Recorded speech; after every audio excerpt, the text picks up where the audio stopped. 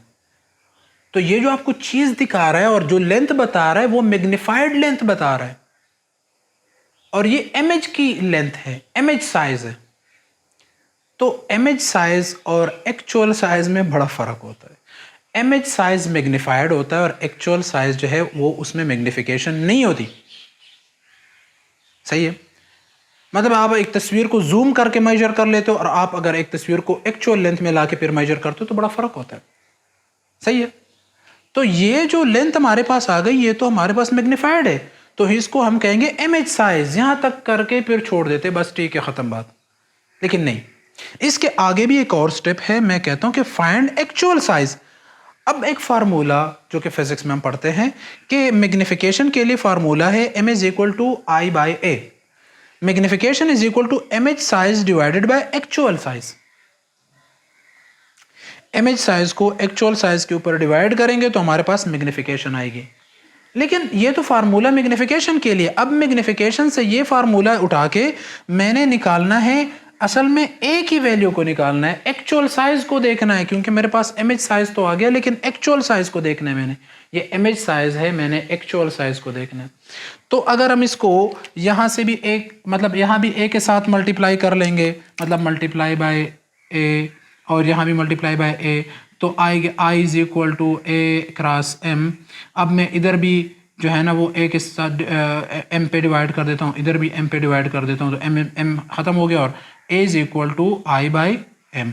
तो ये एक्चुअल जो इमेज है, एक्चुअल साइज जो है वो उसका फार्मूला बन जाएगा A is equal to I by M. अब मुझे ये तो पता है कि इमेज साइज आई जो है, आई वो 1000 माइक्रोमीटर आया हुआ है, लेकिन फिर मैं ये पता करूंगा कि मैग्निफिकेशन कितनी हुई हुई है।